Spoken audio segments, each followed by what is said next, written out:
বিসমিল্লাহির রহমানির রহিম। সবাইকে দেখে মনে হচ্ছে যে মানে একটু অধৈর্য মনে হচ্ছে নাকি, তাই আমার একটু মনে হইল। তো আপা কথা বলে না, খুব অল্প কথা বলে, আমার কথাই মধ্য দিয়ে শেষ হবে, তা আপা ধন্যবাদ দিবে। তো বক্তব্যের শুরুতেই দুঃখ প্রকাশ করছি আমাদের মাইলস্টোন স্কুল অ্যান্ড কলেজের যে মর্মান্তিক ঘটনাটা ঘটেছে। এখানে প্রায় আমরা যে তথ্য পেয়েছি তাতে নিহত হয়েছে 243 এবং আহত হয়েছে 462 জন। বিভিন্ন জায়গায় রয়েছে, টোটাল হয়েছে হিসাব করে দেখা যায় প্রায় 700-র বেশি মানুষ এখানে নিহত আহত হয়েছে। বিষয়টা আমাদের শুধু বাংলাদেশই নয়, সারা বিশ্বকে কাঁপিয়ে তুলেছে।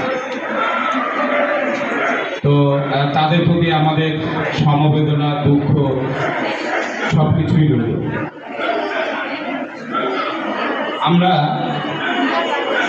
আজকের আয়োজনটা হচ্ছে তাদের জন্য, তোমরা যারা এবার এসএসসি পরীক্ষায় পাশ করেছো, কৃতকার্য হয়েছে। আমাদের প্রতি বছরই কিন্তু একটা কথা বোর্ড থেকে বলে দিত যে শিক্ষার্থীদের পাস দিবেন। যেমন আমি ইংরেজি বিষয়ে head examiner of Dhaka board, তা আমাদেরকে কিন্তু বলে দিত যে আপনারা বাচ্চাদের পাস দিলে তো আর চাকরি চায়।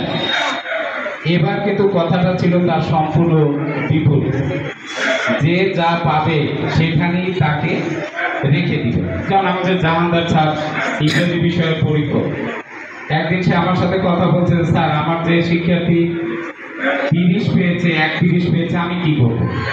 আমি বললাম যে 30-31 যারা পেয়েছে তাদেরকে পাস দেয়, কিন্তু আমাদের আগে নির্দেশনা ছিল কিন্তু 25 পেলেই পাস দিতে।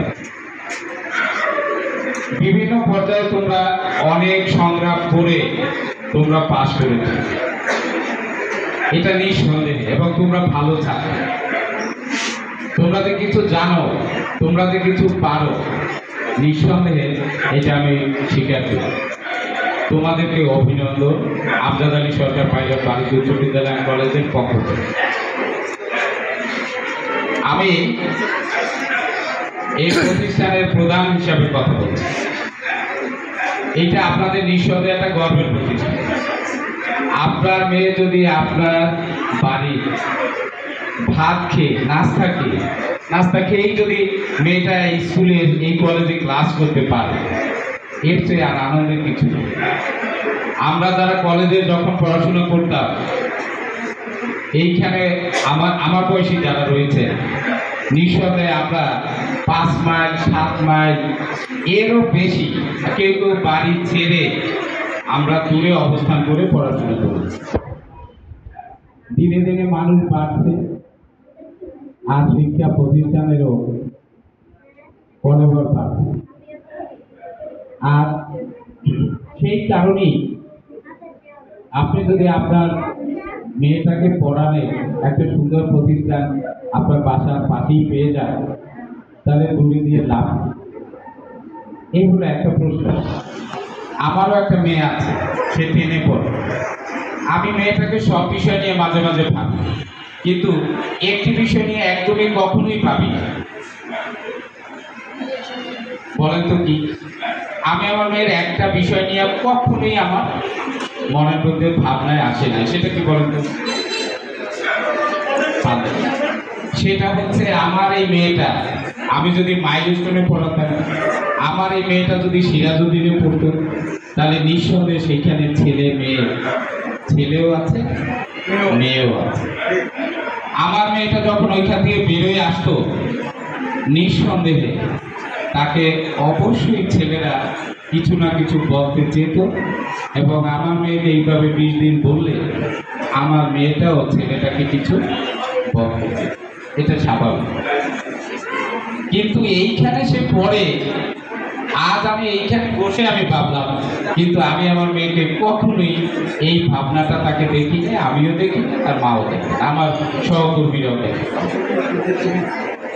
এই নিরাপদ জায়গাটাই হচ্ছে আপনার এই ক্যাম্পাস। আমি বলাটা ঠিক না। আরিসপুর সরকারি প্রাথমিক বিদ্যালয়ে অষ্টম শ্রেণীর শিক্ষার্থীদের বিদায় অনুষ্ঠান, আমি ওইখানে ইনভাইটেড। আমি গেলাম, কথা বললাম, কিন্তু কথার দিকে গুরুত্ব তাদের খুবই কম। একটি বিষয় তাদের গুরুত্ব দেখি, খালি ছেলেটা মেয়ের দিকে তাকাইতেছে আর মেয়েটা শুধু ছেলের দিকেই তাকাইছে এবং বলতেছে তুমি কোথায় ভর্তি হইবে। এখন মেয়েটা বলে যদি আমি সিরাজউদ্দিনে ভর্তি হব, তাহলে ওর সাথে দেখা সাক্ষাতের একটা সুযোগ আছে, কিন্তু আমজাদে যদি ভর্তি হয় তাহলে দেখার সুযোগ একটু কম, একেবারে যে হবে না তা। যাই হোক, মেয়েদের প্রতিষ্ঠানের সবচেয়ে সুন্দর মানায়। এইখানে সে দৌড়াবে, এইখানে সে খেলবে, এইখানে সে নাচবে, এইখানে সে গাইবে, এইখানেই সে কুকিল হবে। এর চেয়ে আনন্দের আর কিছু। আর এই জন্যে আমাদের শ্রদ্ধেয় নাজির স্যার এই প্রতিষ্ঠানটি গড়েছে। প্রতিষ্ঠানে কোনো ধরনের কোনো অসম্পূর্ণতা নেই। আমাদের 2-3 জন টিচারের ইতিমধ্যে চলে গেছিল, ল্যাকিং ছিল। গত পরশুদিন আমরা সে 3 জন টিচারকে আবার নিয়োগ দিয়েছি এবং তার ভিতরে একজন টিচার হচ্ছে ঢাকা বিশ্ববিদ্যালয় থেকে সে লেখাপড়া করেছে এবং সে সবগুলিতেই ফার্স্ট ক্লাস পেয়েছে। বুঝছেন সবাই? তাহলে আমাদের কোনো ল্যাকিংস নাই, সব টিচার রয়েছে এবং মানসম্মত টিচার রয়েছে। আপনাদের মেয়েদের এই বিষয়ে আপনারা সিদ্ধান্ত নিতে পারেন কোথায় পড়বে।